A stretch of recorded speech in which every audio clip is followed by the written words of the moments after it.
Teensy bit of a different vibe this weekend on the PGA Tour. We go from watching Ludwig Gobert topping a field that includes Scotty Scheffler and plenty other big names to the Mexico Open, where the favorite is Akshay Bhatia, followed by Rasmus Højgaard, who was dead last in the field last week by 5 strokes and missed the cut in what could have been a no-cut event. So, interesting field for this week, but potentially that could open up some value with a lot of the heavy hitters not in the field for this week. So our job for today is to dive into who is actually playing this weekend on the PGA Tour, identify what do you know about this course, VidantaWorld, and break down our top bets and DFS plays over on FanDuel. Welcome on into the Heat Check, a FanDuel Research podcast. My name is JimSannes. I am a managing editor for FanDuel Research, joined here as I am every Tuesday by Brandon Gdula. You can find him on X at Gdula13. He is on Blue Sky at Gdula. Check out his work at FanDuel Research, where he is a senior managing editor. Brandon, Mexico Open coming up this week. Ludwig Gobert coming through with the win at Torrey Pines this past week. How you doing today? Good. We're going to call it Ekis for this week. Muy bien. Yes. I got my Duolingo Spanish streak up over 600 days, but I don't want to, I'm intimidated by saying the name of this event or anything else. Speaking and pronunciation is definitely not my strong suit when it comes to Spanish, but I always like to do Duolingo in the gym, so you can't do the speaking part and say like, hey, sorry, I can't, my bad. I got to just do the reading. I skip the listening. I'll speak sometimes. I know it's not good, but you skip the listening? The listening's about the easiest part. No. I can't, so I also tried to learn French. Yeah. And that was right out because I couldn't decipher the syllables from because they're all unintelligible. But I also have that issue with Spanish a bit too. It's hard to figure out sometimes where words start and stop. That's kind of where I struggle. But the vocab, the writing, the reading, that's what keeps me engaged. But so I can't really flex too much, but I just want to at least throw out Ekis. But from here, you can take it over because your Spanish dictation is much, much, much better than mine. So my vocab's a little rusty though. I've not practiced in a couple of years. So my wife will be in Mexico this week when they're actually doing the Mexico Open. So maybe she can practice for me and come back and get me refreshed because I'm a little rusty, not gonna lie about that. So we'll try to avoid my butchering of the most beautiful language on the planet throughout this podcast for today. That is not French, in case you're curious. We're going to talk about this event, talk about what you had to do to win at VidantaWorld. There, I'm throwing a little bit there. And then outline our top bets and DFS plays for this weekend as well. But first, a reminder to make sure you are subscribed to the FanDuel Research Podcast feed, wherever you get your podcast with you every Tuesday, breaking down our thoughts on that week's PGA Tour event, talking best bets and DFS plays. Again, FanDuel Research Podcast feed, wherever you get your podcasts. If you like what you hear, leave us a 5-star rating and review as well. And of course, these shows do now go live on our brand new FanDuel Golf Betting YouTube page. You can find some shorts over there, some clips from the show, and much more. Again, FanDuel Golf Betting YouTube page. Go there, subscribe, turn on notifications, and leave us a thumbs up. We appreciate those of you in the YouTube audience already, as always. March is just around the corner, and college basketball is reaching its most exciting stretch of the season. Right now, new customers on FanDuel get $150 in bonus bets when your first $5 bet wins.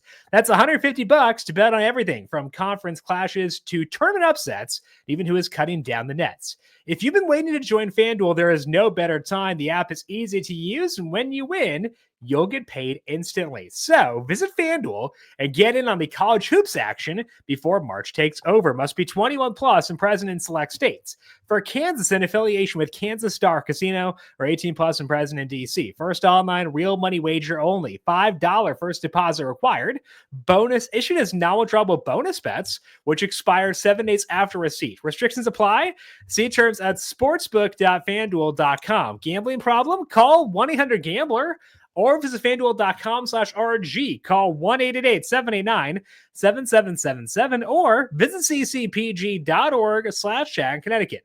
Visit MD Gambling Help Oregon, Maryland. Hope is here. Visit Gambling Helpline MA.org or Call 800-327-5050 for 24/7 support in Massachusetts, or call 1-877-8-HOPE-NY, or text HOPE-NY in New York. Let's take a look now at this week's event. It is the Mexico Open at VidantaWorld. It is at Vidanta Vallarta Golf Course, which is 7,436 yards and a par 71 that's hosted the event here each of the past 3 seasons. So 3 years of data in your course history for this year. There are 132 golfers in the field. The top 65 plus ties will make the cut after the first 2 rounds. So Brandon has mentioned 3 years of data here at the Vidanta Vallarta. What should people know about this course before placing bets and filling out their lineups? Yeah, so you mentioned par 71 over 7,400 yards. It's not really at elevation, so you don't have that angle. It's just long. It's a long course with pretty wide fairways. Green size, we don't know necessarily, but statistically speaking, it's really coming. It's going to come down to ball striking and putting. Putting well on these past palm greens, I think, is going to be. It's always a little bit hit or miss with the splits and who performs well on these courses. But I think what really stands out here, those 3 years that you mentioned, winning scores have been 19 under, 24 under, 17 under. The winners have been Jake Knapp, Tony Finau, John Rahm. So 2 stellar names. And then, overall, the form of the field last year, not quite up to par with what it was in 23 and in 22. If you look at the official world golf rankings, you kind of had like Rahm and Finau playing here. And then it fell off pretty quickly. That you didn't really have that last year. And it was pretty flat. I think the top ranked golfer, I restarted my computer so things would run better, and now my tabs are done. So, but I think the top golfer in this year's field is 24th in the official world golf rankings for some context, but there's like 2 names in the top 50. It's just one of those fields. So I don't want to look too hard at like 23 and 22 in terms of like, oh, well, the best golfers are going to win. It was a bit of a different conversation with who the best golfers were in 22 and 23 compared to even last year. But as far as the main takeaways in tournament, and it's not a given that the best golfers just specifically play the best, or else why would we bother playing these golf events? But what we saw from Rahm and Finau and Knapp were good all around play. Knapp led an approach last year. Finau was 8th in approach during his win. Rahm, not as good with the approach. I think he was 18th. But was second and off the tee play. But basically, like, these guys just struck the ball really well, and then they putted. All 3 were top 20 in strokes gained putting. If it sounds like, okay, what do we do with this information? I mean, it really comes down to, I think this week, you got to make birdies, and birdies don't come from just making putts. They come from having birdie chances, which you only get if you're hitting greens in regulation or under regulation. So I don't think that there's really an angle where you can downplay ball striking too much and say, oh, it's going to play easy. Anyone can play well. You do see that a little bit if golfers really pick up strokes around the green. It's not that outrageous to see it toward the top of the field. But for the most part, you want the better ball strikers who have good underlying putting splits. So I'll be talking about putting from within 15 feet over the last 2 seasons on tour. If you're looking for like a specific angle, I do think that distance is the right way to go. A little bit of an emphasis on distance. Again, Finau and Rahm winning, not too surprising there. The distance might matter, but also proximity from 200 plus yards is something that we can filter in. According to Data Golf, just an elevated frequency of shot attempts, approach shots coming from over 200 yards. Really 175 plus, but I just rounded it up to 200. It's a little more, a little easier to find those stats. Again, you can find those on PGA Tour, their website, or Data Golf has an approach skill table with a bunch of cool stats from different approach ranges. But, to simplify it, I want ball strikers with some distance who also, I'm not going to have to wince too hard whenever they got the putter in their hand. Yeah. And on the distance angle, like I care about that too. I will note that a lot of the guys that I'm going to wind up being on this week are not necessarily like bombers. It's more so because I need good overall golf at some point, and in order to get good overall golf, I kind of have to make a consolation. And like sometimes that will be on distance. Like for example, I think Harry Hall is pretty fun this week. He's not a bomber off the tee. Michael Kim is a guy I like. He's like slightly above average. There are golfers I like who are not long, so it's not like a prerequisite for me to like them. Just because I can't get great golf and get distance outside of like maybe a couple of guys. So I think that the key takeaway for me is I have to be willing to make consolations this week because the field is not elite by any means. And I kind of want to like reinforce that to myself. Otherwise, if I get too picky, I just can't fill out a lineup or bet anybody this week. So I think that's kind of the key thing I want to emphasize to myself more than anything else. Yeah, this was a week where I kind of figured, okay, there's going to be a couple names that stand out. Just take it and run. Don't overthink it too much. But really what I found out was there's a lot of overanalysis that you can do because you're not finding perfect golfers. Last week was a lot different. I'll just say it. Like, of the studs, I was lowest on Ludwig. It wasn't because I didn't like him. It was just like you got to be lowest on somebody by default. This week it's like kind of got to be highest on someone by default. Nobody's flawless. We just like we're talking about Rasmus Højgaard. We'll talk about him even more throughout the show. He is far from flawless. Akshay, good form overall, but his game's not perfect. So it's a little more of like, okay, you see some positives, but then you also kind of get reminded of the negatives with these golfers, and it's really easy to sort of get lost in that. At least for me. Maybe that's just not the case for everybody else. Or like, oh, I see the positives and everything. I try to, but then I also see some like negatives of, well, the recent this or the recent that, just not where I want it to be. And then you go through and it's like, well, okay, well, now I went through pretty much everyone. I got to start back at the top and then do the same process, and nobody's really sticking out. But through that all, I do think there are a couple names that did end up elevating. Yes. Including, I found it, the top ranked golfer by the OWGR is Aaron Rai. He is 29th. I like him a bit this week. Akshay's 30th, Rasmus Højgaard's 43rd, and Steven Jaeger's 50th. So that's your top four by OWGR. A little bit different, like we said, from last week. And emphasizing what we said before, Aaron Rai, very much not a bomber. So again, you got to make consolation somewhere. We need quality golf at some point, and we'll be talking about some guys who may not fit like the course fit angle throughout the show. Let's talk about the course, who the guys who have suited the guys. Let's figure out a way to phrase this. Let's figure out the guys who have handled this course best across the first 3 years at Vedanta Vallarta. Brandon, only a 3-year sample again, but of the guys who have been there in that time, who has stood out most? Yeah, so I like to look at typically the last 5 years. This week it's 3 years. And look at total strokes gained. So there are a couple golfers here who have popped. Like Jake Knapp won his debut, right? He's still good here, but he's not the best overall. If I did it per round, I'm sure he'd be number one. But I like to look at a sort of more cumulative approach here.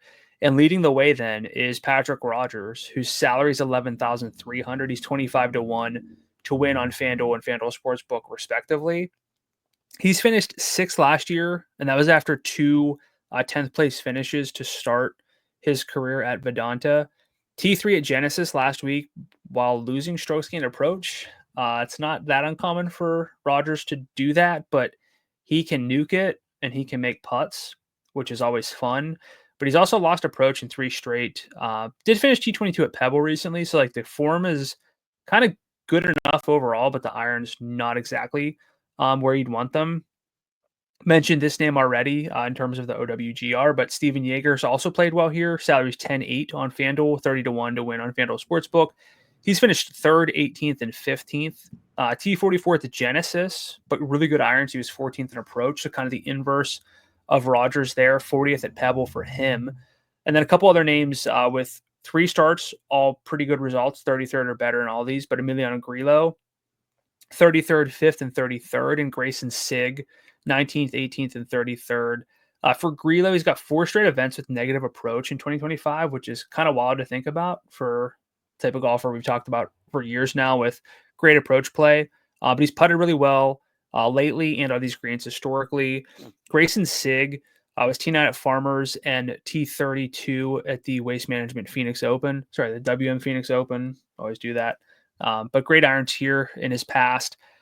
Couple other names worth shouting out. Carson Young, 2 top 15s in his 2 starts. His salary is $9,400. Jake Knapp, again, won his debut. Irons are really good right now. T17 at Genesis for him. CT Pond's salary of $9,900, so just below Knapp at $10K. He's finished 3rd and 29th in his 2 starts. T21 at Sony, T57 at the WM Phoenix Open so far in 2025. And then a couple of names with great singular results. Akshay was 4th in his lone start. Favorite this week, T9 at Genesis. Kurt Kitayama, 2nd in his only start. Salary of $11,400. Akshay's salary is $12,000. And Sammy Valimaki, value player, but was 2nd here last year in his only start. So you mentioned Akshay Bhatia, finished 4th here in his lone start. I kind of want to focus on him because I feel like he's the most relevant player to discuss out of that range. I think Rogers at least worth mentioning. You mentioned him as being a guy who's been here 3 times and has done well. Bhatia's the favorite for this week. 14-1 to win at FanDuel Sportsbook. Actually has lengthened because he was 12-1 yesterday, apparently not getting a ton of action at 12-1, at least at FanDuel. So they did lengthen him. What's your read on him? Mentioned that the irons are trending up. He's a good putter, as we know. What's your read on him at 14-1? Is he a deserving favorite, and is he deserving of being as short as he is as the favorite for this week? I mean, betting wise, I think he's a little bit overvalued. If I'm just being honest from what I see, but the thing with Akshay that really always kind of jumps out is the putting is really good. Got that long putter. Always looks like he's in control. Always looks like he's going to make everything. 97th percentile putter for him since the start of last season on tour, and just basically one of the more consistent putters week to week. Ball striking, tee to green's fine. Not super long, but I get it. Like, he's one of the better golfers in the field, playing well enough. He's not Rasmus, who just like imploded last week. And frankly, I mean, Samuel Stevens, spreadsheet ruiner. He's a good golfer. Kitayama's a good golfer. I'll talk more about him too. He's got his flaws. Patrick Rogers, again, not flawless. Taylor Moore doing a lot with the wedges right now. If you just look at like a name value standpoint, I get why Akshay is the favorite. I get it. I don't really like him as much from a betting standpoint at 14. Again, that's not to say that I like model wise, I think he's overvalued. If I just picked on like vibes and name, I don't really hate it because I do think that if each golfer kind of plays at their peak, I do think that Akshay could, I won't say run away with this because it's a low scoring as in birdie favorable event. But I wouldn't be surprised if he won by multiple shots. I'd be more surprised if some of these other names at the top won by like multiple shots and it just felt out of reach. So I get it. I do think that he's got a lot of appeal, but at 14-1, I'm not going to be betting that. What are you thinking? Same as you, and I feel like it should probably be tighter bunched at the top, honestly. Like, if you look at the odds where they're at right now, Batia's in a tier of his own, Rasmus Højgaard in a tier of his own, 18-1, and then it gets down to 3 golfers to 22, and Sam Stevens, Kurt Kitayama, and Patrick Rogers. I feel like they should all almost be in the same tier, personally. I would probably put Rasmus straight up above Bhatia as well. So if I were to put someone like that far ahead, it would probably not be Bhatia. So not going to be there from a betting perspective this week. I get it. Like, he is fun. You look at like past 12 months on Data Golf, True Strokes Gained, Bhatia is number 1, followed by Aaron Rai, number 2. So like, there's a reason he's there. It's just not enough for me to get close to him. And I don't think I'd personally rank him number 1 for this week either. So let's instead talk about current form, the more recent form. I mentioned the past year. Let's dig in a bit more granular than that. Brandon, who stands out to you when you look at the past 3 months of data at Data Golf? Yeah, so I like to look at the last 3 months of data. Data Golf's query table adjusts for field strength, lets you kind of filter by different date ranges or round numbers. But you mentioned the last 12 months, Akshay leading the way. He also leads over the last 3 months. He's at 1.36 true strokes gained per round in that 3-month sample. That's not, like, I don't want to say it's not good, but For context, let me pull up the top 150 currently over the last, we'll do 3 months. Scotty Scheffler, 3.18. Rory, 2.94. Colin Morikawa, 2.65. Justin Thomas, 2.35. We're not comparing them directly, but I'm giving context for a 14-1 favorite in a large field where scoring can go low, which means that a lot of golfers are in play. With that said, I still kind of like some of the co-favorites. I'm just going to lump them together. So it's not like I'm out on betting favorites because it's not that outrageous to think we'll see one of the favorites separate because they are better golfers, but that 1.36 number is relevant for the last 3 months. But if you go over that 12-month range, Batia's the only golfer above a 1. He's at a 1.07, and Aaron Rise at a 0.98, and then Kurt Kitayama's third at a 0.72. Like, those are pretty low numbers. It's a pretty wide open event. The hard part, though, is just because it's a wide open event doesn't mean, like, let's just say there's 30 golfers who could like win who aren't the favorites. That's still a lot of golfers to like dig through, right? Like, there are a lot of golfers who can go out and win this week if Batia, Rasmus, Kitayama, I'd say Aaron Riley don't play their best golf. With that said, though, it's a little bit difficult. Now, going back to like the 3-month sample, Rasmus Højgaard's next. And this is even with his poor performance at Genesis, but he's at a 1.21. He had finished 22nd at Pebble and 12th at the WM Phoenix Open. You mentioned liking Rasmus more than Akshay. I do agree with you from a betting standpoint. I think a safety standpoint might be easier to make the case for Akshay due to how consistent the putter is, but Rasmus's irons are almost always really good, last week being a bit of an outlier. So those two names stand out at the top. Yes, I get it. From a DFS standpoint, though, I think there's a little bit of a case to be made for not necessarily going after a golfer who is really volatile with the putter, though. I'll just say that much. Volatility is fine as long as they can hit the high notes, and I'm pretty sure Rasmus can. So you can hit the low notes too. Is this cope? Because I need to talk myself into someone? The only outright I like this week? Yes, it is. However, it fits my narrative of ignore the floor. Bringing back the DFS term from NFL. We're going to bring it to golf too. Ignore the floor. In Rasmus, we trust. We'll talk more about him later on. Yeah. So if I go back to the real... Actually, I'm going to do someone I think deserves some attention. I think you mentioned his name already, Harry Hall. Mm-hmm. So he's actually third in the sample at a 1.15. And Michael Kim's at a 1.14. But I want to shout out Hall because the salary is 10.9, so he's not in the section that I really want to talk about here in a second. But he's finished 33rd and 10th here. So I cut him off a little bit from the event form. I was going to cut him out from the current form, but I at least want to like lampshade him and say don't overlook him completely. But I would really also say, if you look at the past 6 months, he's number one. The past 6 months of Data Golf's True Strokes game, which is the number I like pulling as my main. He's number one, followed by Rasmus Højgaard, and then Akshay number 3, Kitayama 4 in the 6 month span. Yeah, I like to look at 50 rounds, and he's second there behind only Rasmus. So, but yeah, Hall I think deserves some attention. But really, what I'm trying to do here is, shine a spotlight on some golfers with lower salaries who have good form recently. And the names that jump out, it's not super voluminous of golfers with like great recent form. But Alex Smalley, his salary is $10,100. He's at a 1.03. He's finished 11th at the American Express, missed the cut at the Farmers, 21st at the WM Phoenix Open, with good iron play and putting for the most part in that sample. So not 10,000 or lower, but again, close to it. Wanted to shout him out. Kevin Roy is salaried at 9,600. He's also at a 1.03 in this span. 45th at Sony, 18th at the American Express, and withdrew from the Farmers with likely the flu, but I don't think that was ever 100% confirmed. Sam Ryder, value play here, 8,900 is the salary. He's at a 0.83.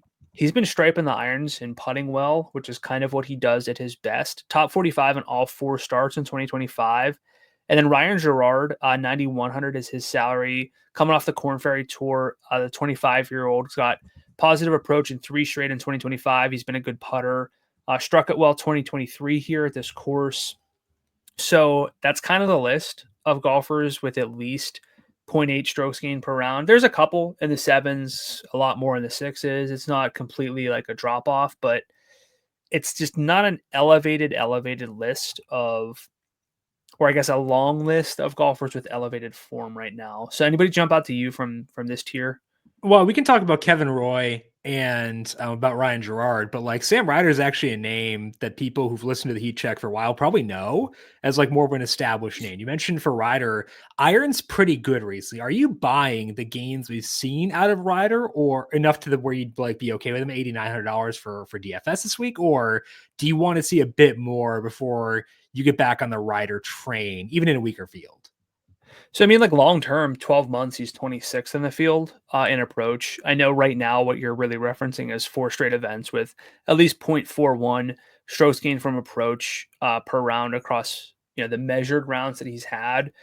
He's finished 43rd or better in 4 straight in 2025 to get things started. Consistently loses off the tee. He's not long off the tee. That's going to be an issue. I get that. But overall, we're struggling to find golfers we feel great about at the top. I mean, there are a couple that we like. I'm not saying like it's completely barren among the favorites, but when you get into the value tier, that's a pretty nice profile to see some semblance of form for a sub 9,000 salary. So for me, Ryder does enough to jump out. I think I'll probably be there in DFS, and I'm not saying he's like a lock Right. for sort of my main lineup, but I mean, I'm probably going to be in that range a good bit, so I'm definitely not out on him.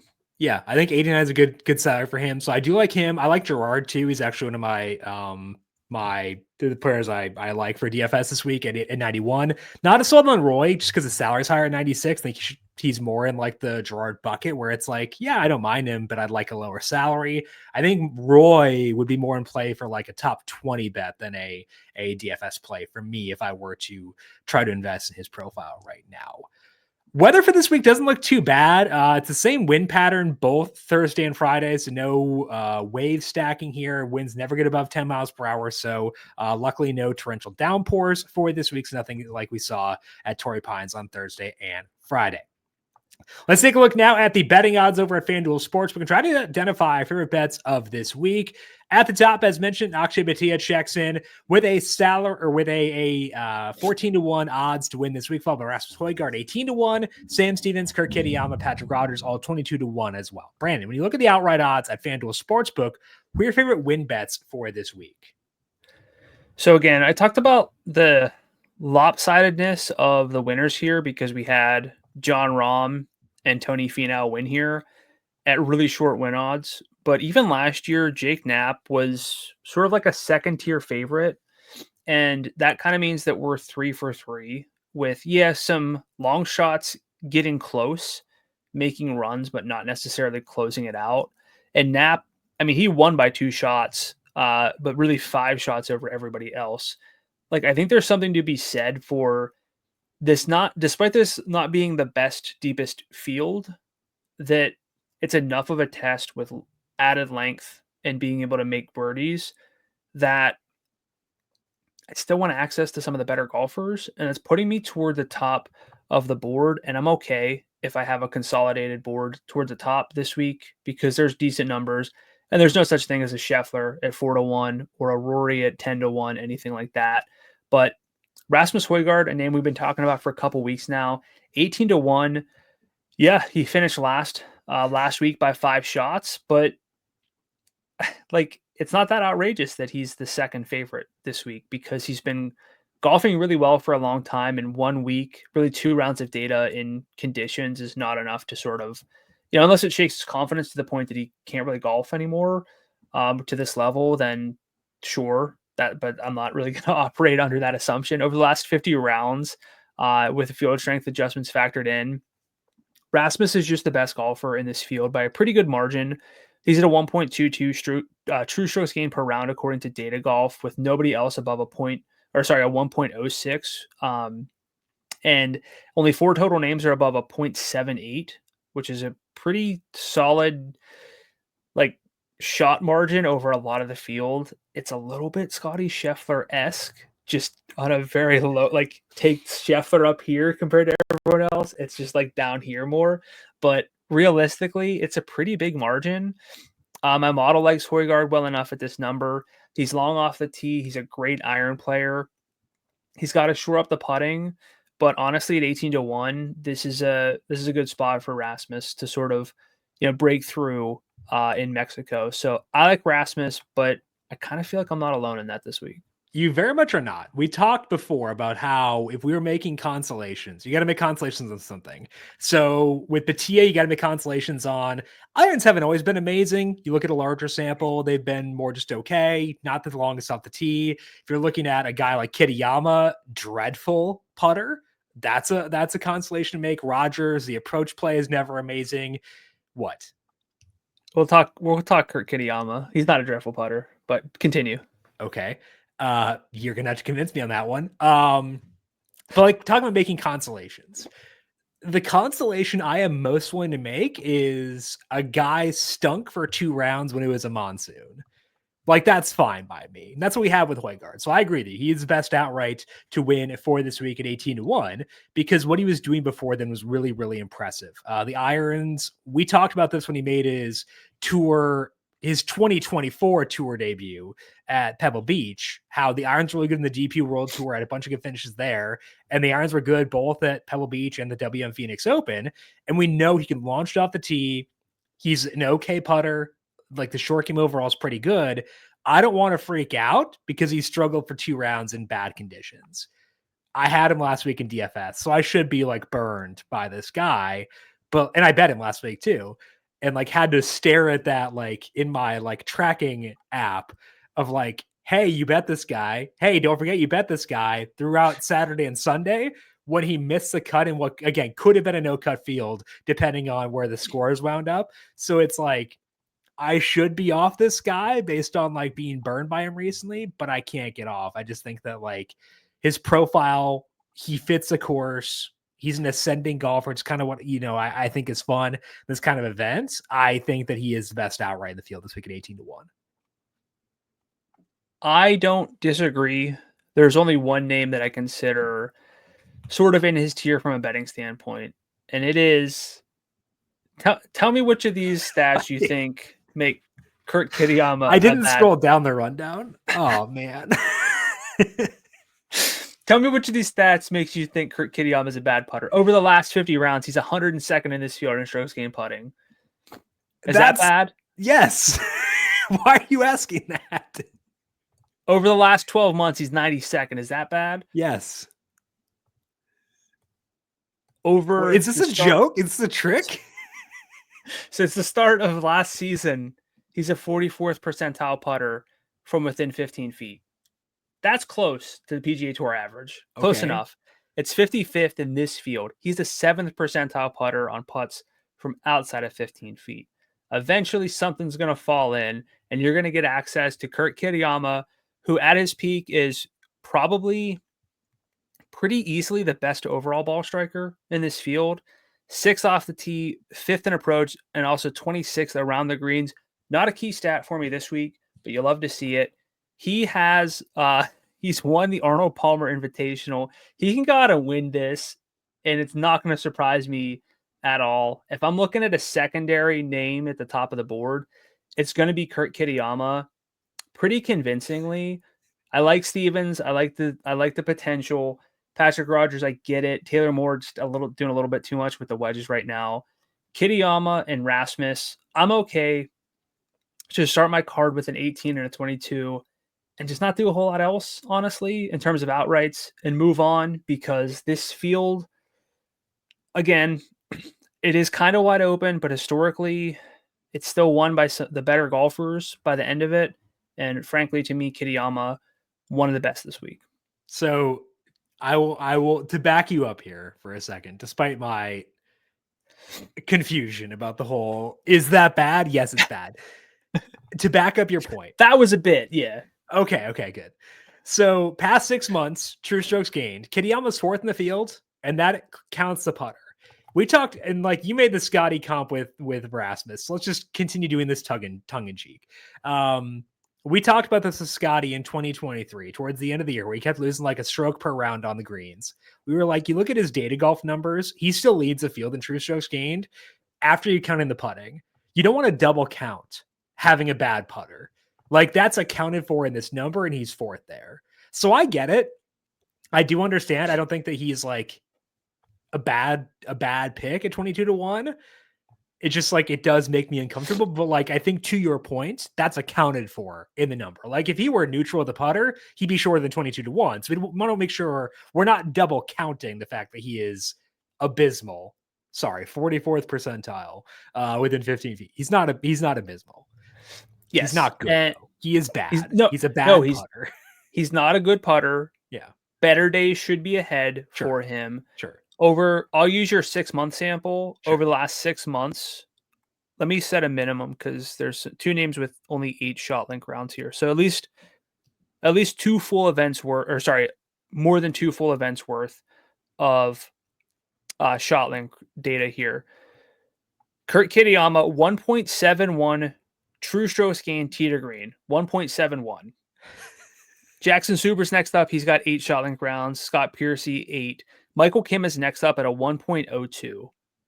That is a massive, massive advantage for Kitayama. I know he has to putt, but when he played here in 2022, he gained 1.16 strokes gained on these past Palom greens. It's an uncommon surface. I think that if you're making the case for ignoring the floor, Kurt Kitayama, with the pedigree of a signature event win in this field, golfing as well as he is, he's just got to make some putts, not put himself out of this. He's got a great case this week. I see how you spun that back on me with the ignore the floor comp. I got to respect that. So again, I get it. It makes sense. I can't get there. My only outright this week is Rasmus Højgaard 18-1, but I understand the case for Kitayama. He's a bomber. Like you said, has proven he can win. So those do make sense. So you're on Rasmus Højgaard 18-1 and Kurt Kitayama 22. And I've got Rasmus Højgaard 18-1 as my lone outright for this week. What about the non-outrights? Who are you checking out there at FanDuel Sportsbook? So if you're not super into the idea of Kitayama as a bad putter or Rasmus coming off of a dead last finish, I think that Aaron Rai checks the boxes as someone you can still consider for an outright at 33. But honestly, I'm okay with a really small card in terms of outrights. But a top 10 for Rai is plus 320. He's 6th in this field in strokes gained tee to green over the last 50 rounds. And he is someone we would probably consider long-term, not a great putter, but within 15 feet since the start of last season, 72nd percentile. We've seen that kind of regress in his favor, and he peaked, at points last year. He's got 2 top 25 finishes at Vedanta in his career, and just kind of playing good golf without great results in 2025. The results don't look great. Underlying data is pretty solid, and he's actually one of 2 golfers to rank top 30 in both strokes gained tee to green and putting from within 15 feet. So the tee to green's last 50, putting is since the start of last year. So I think it's a really good, combo for Rai to have a bit of a ceiling potential week, but not necessarily my favorite outright value, but top 10, I see the case for Aaron Rai this week at plus 320. And as far as like iron play goes, you're not going to get much iron play better than Aaron Rai in this field. And it's kind of like, okay, if he can do that and he can be, like you said, good putter within 15 feet, it's something you've been talking about for almost a year now with Rai and did kind of play out the way you predicted over the summer. I think that makes a lot of sense. You're on Aaron Rai, top 10 at plus 320. Any other non-outrights for you? I mean, pretty similar case, honestly, for another name I've talked about a lot, Andrew Putnam. Top 20s plus 280. He's a long shot this week, but he is a 91st percentile putter from within 15 feet and 3rd in this field in approach over the last 50 rounds. That's awesome. He is not long off the tee. That's a problem. That's not lost on me. He's not going to gain strokes off the tee. I understand that.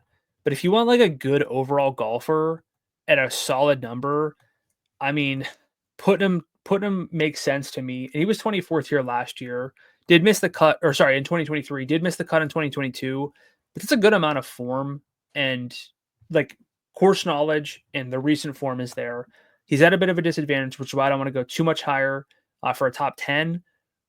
I'm always okay to, a partial unit on a name that I really like at a good number, a good long number for an outright, but plus 280 to top 20.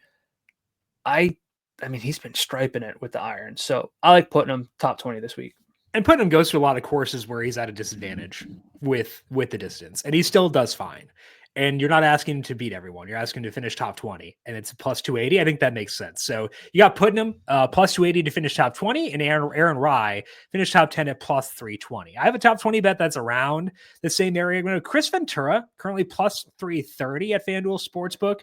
He's a guy I like for DFS too, but overall just a guy who checks some key boxes. He's made 3 out of 4 cuts since the new year. The one miss for him was at the Sony Open, so that was the longest ago of this span. Finished 4th at the Farmers as well. Ventura's a good approach player, got some decent distance as well, so check some key boxes. Do like him, again, plus 330 to finish inside the top 20 for Ventura for this week. Other bet I like is a guy we discussed earlier on, someone who's not going to be like the best course fit by any means. He's not super long off the tee, but just a good overall player with where his form is at right now. That's Harry Hall. Harry Hall is plus 330 to finish inside the top 10 for this week. But Hall isn't a bomber, but he's also not short off the tee, more so about neutral compared to this field over the past 6 months. Irons have come back to earth a bit the past 2 events, but he was solid leading into that as well. So okay, kind of again downplaying the more recent form there, looking at the broader sample on Hall. He's a really good putter, solid around the green too. So you give me a guy who can be solid ball striking and then really good with a short game. That's a pretty good formula to finish top 10 in this specific field. Hall finished 10th in Mexico back in 2023, 33rd last year despite poor putting. And I'm not asking a ton out of him. Top 10 is tough, but at plus 330, I think that is accounting for that in his odds for this week. So non-hours for me, going to go Harry Hall, top 10, plus 330. Christopher Ventura, top 20, also plus 330. Brandon, we talked about Hall before. Is plus 330 for a top 10 a bit too rich for you? Or what are your thoughts on him at that number? So my model really likes Hall this week. I get it from a long-term standpoint. My model likes to look at long-term data. The results here have been good too. We talked about that. Kind of snuck him back in there in the middle of like the event form and current form section. Current form is also good. I think he's really interesting, honestly, and someone who can gain distance, and he's got honestly a lot of volatility, which is still something you need. Like you don't, unless you're Scotty Scheffler, Xander, like Rory, you don't really floor your way into high-end finishes. You still need some volatility. So for me, Hall, he's a name that I'm tracking. I was almost there, so okay. I like it. All right, I'll take it. So I got Harry Hall, top 10, plus 330. Chris Ventura, top 20, plus 330. Brandon Andrew Putnam, top 20, plus 280. And Aaron Rye, top 10 at plus 320. Let's talk now about some DFS for this week. Again, interesting week given the way the field sets up. Akshay Bhatia is the favorite or the highest salary guy at FanDuel, not Sportsbook, at FanDuel 12K. Rasmus Højgaard 11.9. Then it jumps down to Sam Stevens 11.6 and Kurt Kitayama at 11.4. Brandon, we talked about Bhatia, we talked about Højgaard. When you look at the top of the field, who to you is the priority for DFS this week? I think it's going to be Kurt Kitayama. And save 500 in salary from Rasmus Højgaard, just because I think that we've seen it for a long time with Kitayama in terms of the to me consistency and success. I know the results right here don't show it, but it's really hard. I mean, mathematically, it's not that hard, but it's hard like subjectively to look at these like, okay, 49th at the WM Phoenix Open, like, no top 35s on this player card, but this field's not very strong. Like what we know that it's not a secret. He is a really good golfer. I mentioned those tee to green numbers being so elevated compared to the rest of the field that if I'm building around one of the top names, I think I'm just going to take some savings and go with Kitayama. because while I'm not against loading up on value golfers, there's not enough reason to do it. There's not like mega win equity at the top to try to jam in 2 studs. But I like to play Kitayama and Rasmus in my main lineup and go on from there. Sure. Do I think it's the best week to try to, plug in Rasmus and Kitayama and have, under 9,200 left for 4 golfers? Probably not, honestly. So I think I'm going to lean Kitayama, but whenever I get enough salary to go to Rasmus, he's my second name. And it's no slight to Akshay. Sure. And maybe there's a little bit of like cognitive dissonance with where I am with Akshay from a betting standpoint and where I am like from him just overall. Maybe Batia over Højgaard is interesting from a DFS standpoint. But overall, the name that I keep going back to most is Kitayama. Yeah. I understand that sentiment with Kitayama, and it kind of backs up what we said before, where it's like, okay, I think Batia overvalued from betting perspective. I think all these guys should be in the same tier. If you think that's true too, you should take Kitayama because he's kind of, unless you put Rogers in there, I'm not sure where you'd put him at 11-3, but like if you make those top 4 guys be in one tier, you would just take the lowest salary guy and Kitayama at 11-4. I think that Højgaard is a step above that, which is why I prefer Rasmus Højgaard at 11-9 over Kitayama. But like Kitayama does vibe with that overall sentiment we had before, where it's like there's no true favorite in this field, so just take the discount and go Kitayama as your top guy. I understand that approach for you. Who's your number 2 here? I know Rasmus is 1. Is it in this top 4 specifically? Is it to get to Akshay? I mean, I might go Kitayama second too. Okay. Honestly. Like, so we're basically saying the same thing, just a slight Like, I'd prefer to save a bit from Kitayama for my number 2, but like of these top 4, I would go Kitayama second as well, especially once you consider the salary. So yeah, I think we're on the same page for the most part. I love when that happens. I'm concerned, is what I would say. Let's scroll down a bit, because I think that there are some interesting names below Kitayama. I'm not on Rogers at 11-3, despite the fact that the course form is really good. I do like Michael Kim at 11-1, though, and Harry Hall at 10-9. We talked about Hall before. With Michael Kim, though, things that kind of put me on him are that he's not a bomber, but he's fine from a distance perspective. The irons are really good relative to this field. He was 13th at the Genesis, 2nd at the WM Phoenix Open. So the form for Michael Kim has been trending up. Played her twice, missed the cut once, finished 30th in the other, but at least does have course knowledge. So 11-1, I think, is a pretty good number for Michael Kim. So personally, I think my ideal build this week is start with Højgaard and then jump down to either Michael Kim or Harry Hall. The more I think about it, the more I lean towards Hall here, because like the $200 does help. But I think that Kim, like if you give me 2 lineups, I might go Højgaard in both and then put Kim in one, Hall in the other, because I think that both those guys are pretty attractive for this week. Where are you at on this second tier of golfers? I like Hall more than Kim. Kim's a good iron player for sure, but the underlying putting split's not nearly as good for Kim, 36th percentile compared to Hall at 84th. Hall's a really consistent putter. Both are pretty solid though. Approach players with a clear advantage for Michael Kim over the last 50 rounds. Not going to try to sugarcoat that, but it's that extra savings. And frankly, if I go with a Kitayama Hall start, I can play Aaron Rai at 10-5 and still have over 9,000 left for 3 golfers. That feels a lot better. I feel like I can breathe better because low 9s, upper 8s, not a massive difference between them for me. But once you get into like the lower 8K range, things do fall off. You're getting into like I get it, like scale wise from the upper 8K, like it's just a steady drop. But then you're getting into golfers with like not great long-term form. And I want to avoid that the best I can, which is ultimately why, and maybe I should have just like made this point clearer, saving 500 with Kitayama and saving 200 from Hall, from Kim is really enticing to me because I don't want golfers missing the cut. Nobody ever wants that. You're going to have that. Like it's very likely that you're not going to get a 6 out of 6 because cut odds this week for me, currently nobody's above 80%. I'll see what Data Golf has as their top, just their free preview. I won't give out anything else, but it's honestly, like, I want to maximize it sounds like a floor approach, but I want to maximize my made cut odds, which is actually maximizing my ceiling. Yeah, I think that does make sense. And I understand the approach there too. So you're looking at Ryan at 10-5 as being a salary saver. Let's say I give you one lineup.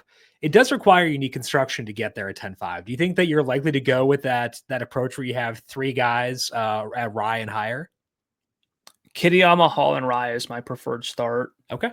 And then pepper in the upper 8s and low 9s. Okay. I think that makes sense. I can't push back on that too much. The one guy I like kind of in this range is a guy, I don't remember if you talked about him before, but Alex Smalley, yeah, you did, in the current form section. Smalley's salary is 10-1, so a bit below Rye, $400 lower salary to there.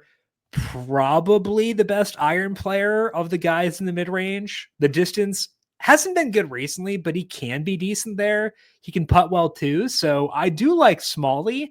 I get the case for Rye, because like if you're talking about like overall skill, Aaron Rye long-term going to grade out better than Alex Smalley will. So I think that that's a mark in Rye's favor, but it is saving 400. So I think that's kind of my pitch for Smalley is it allows me to get to Højgaard. It allows me to feel good about that kind of build. And I think that it's more realistic for me to get back up to Smalley than it is to Rye, because I do like Højgaard as much as I do.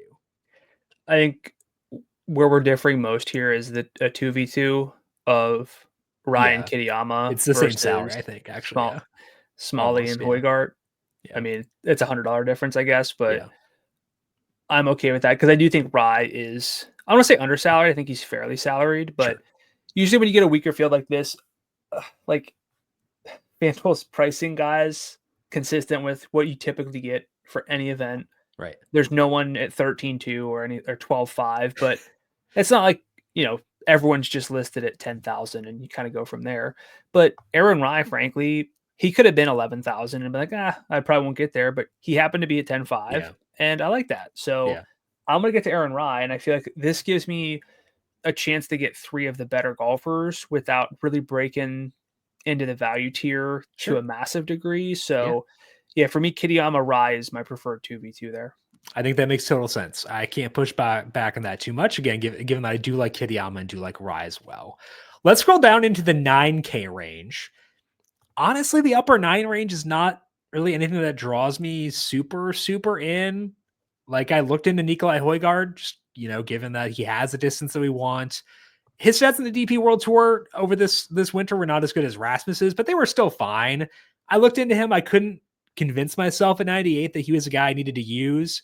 Kevin Roy 96 thought that was the number is a bit too high. I honestly didn't find anybody in the upper 9 range that really drew me in. What about for you? Yeah, Nicolai Højgaard would be the name that I'd go to most. He's due for some putting regression as well. But I'm probably not going to get there. Yeah. If I had to be here, it's fine. Yeah.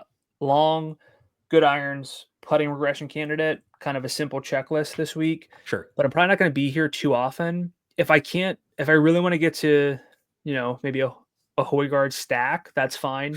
Bump down from Rye to get to Nicolai as well. Like I'm receptive to that.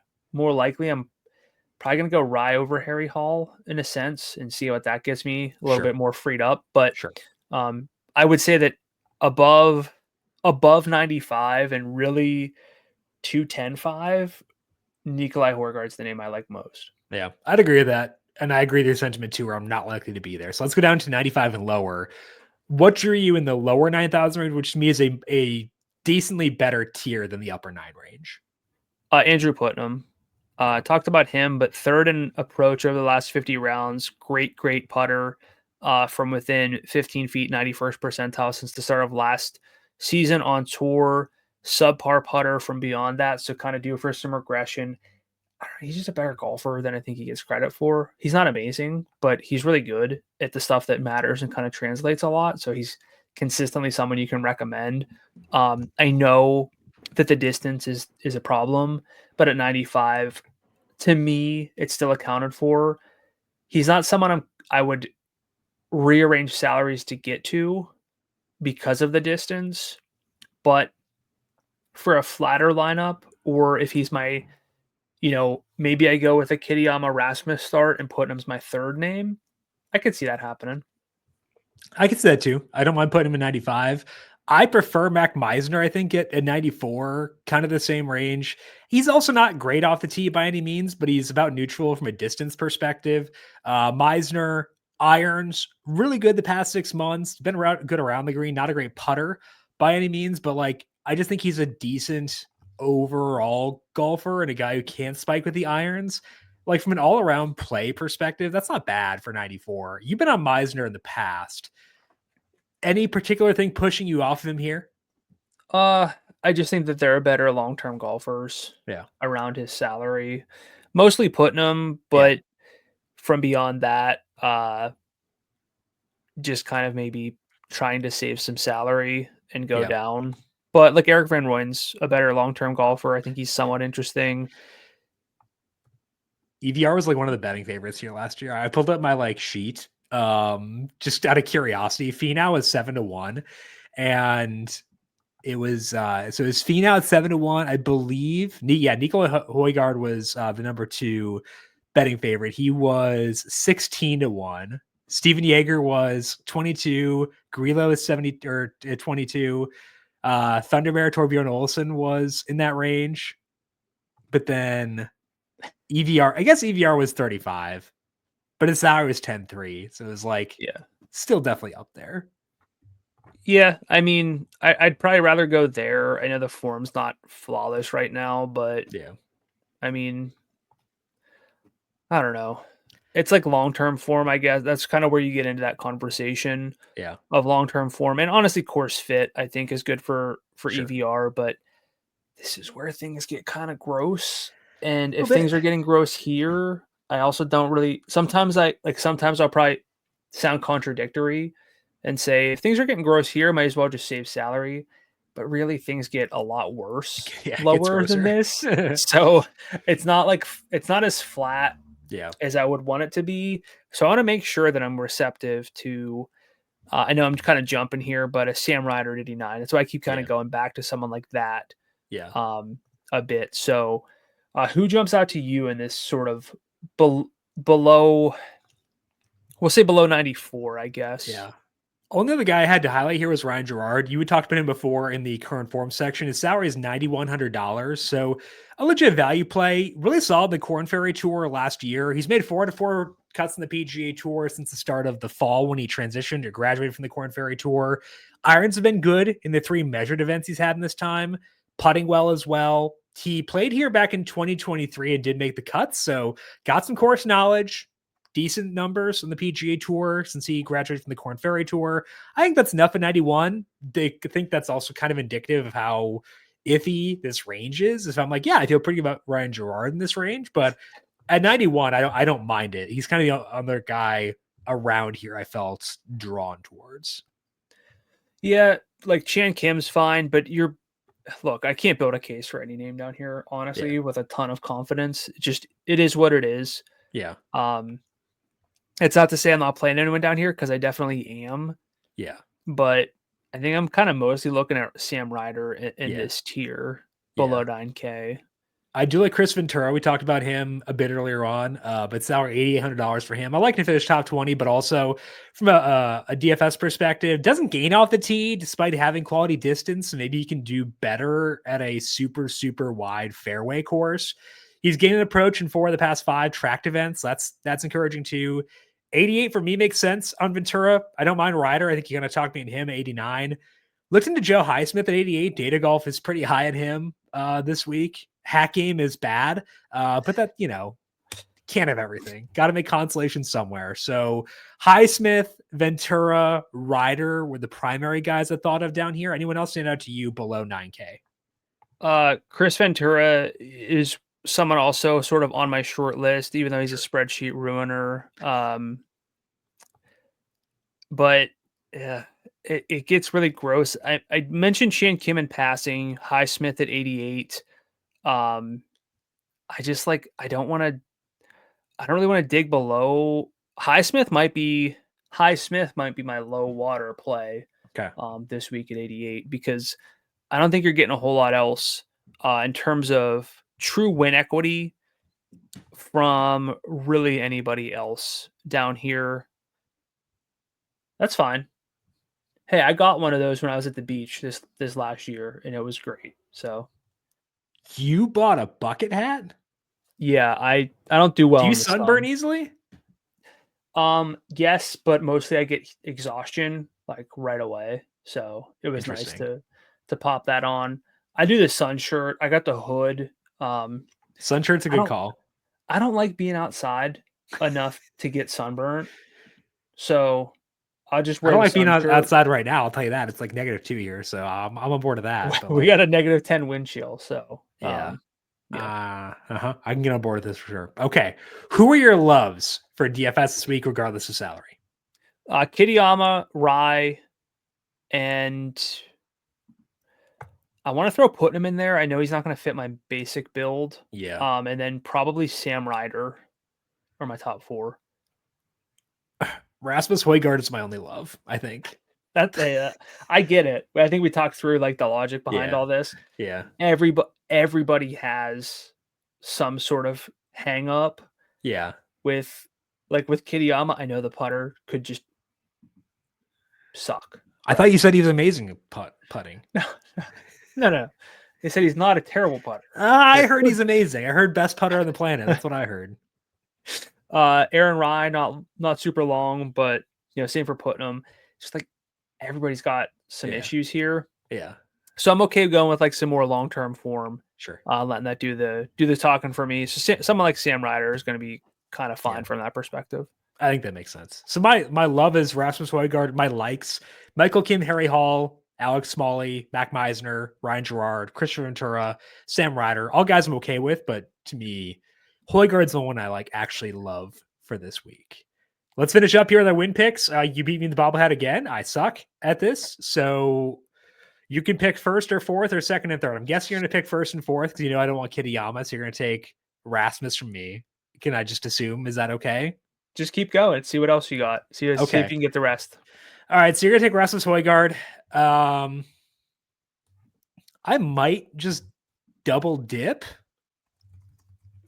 And I don't know. I was thinking about going Michael Kim and Harry Hall. Michael Kim 25, Harry Hall 30, just because I like their overall game. Their form has been pretty decent. Actually, screw it. We're going to do that anyway. Let's do it. I'm going to double dip. We're going Michael Kim at 25, Harry Hall 30. I think they make sense. So those are my 2 win picks this week. And I'm assuming then you're going to go with Kitayama 22. Man, thanks for doing this. Why are you here for this segment? Like, I could just do this whole thing for you. If you want to do the rest of the show for me some weeks, this would have been a good week for it. I really don't. I really don't want to pick. Like, I can find one love for myself. How am I supposed to find loves for you too in this week? You would have known I'd had putting them on there, but that's true. I probably would have thought that you were off of Ryder, so I don't know if I'd have gotten there, but still, at least we got that. So I've got, I forgot already. I got Michael Kim 25 and Harry Hall 30. You got Rasmus Højgaard 18 and Kurt Kitayama 22 for your win picks. Maybe I do need to be here for this. Yeah, it's a struggle, man. Someone's got to, keep us on the rails, keep us focused here. And this week, someone's got to win. I'm not going to speak in definitives. You can do that. I'll let you go down that limb. You can stick your neck out. The draft play of the week for you. Really stick your neck out there on this one. Any final thoughts for you before we close up shop for the Mexico Open? This does feel like, I don't want to say it's wide open. A lot of golfers can win. I do think a couple of names have elevated the more that we look at it.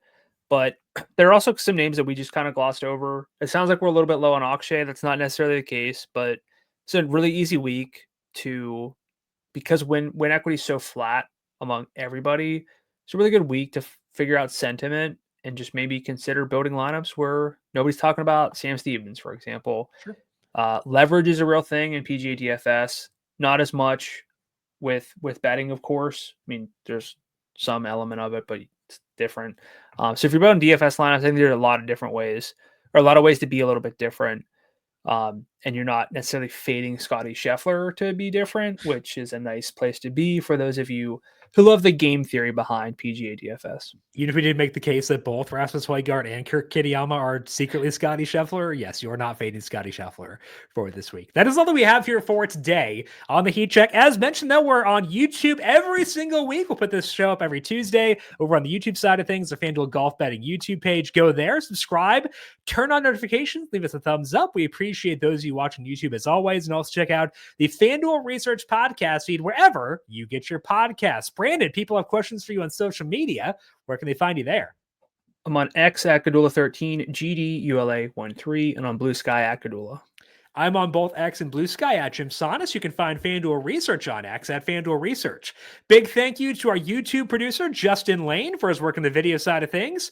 Thank you, Justin, as always. And thank you to everyone for tuning in. Good luck to you with your DFS bets and with your DFS bets, game of skill, with your DFS lineups and your bets for this week. We'll talk to you all again soon. This has been the Heat Check, a FanDuel Research podcast.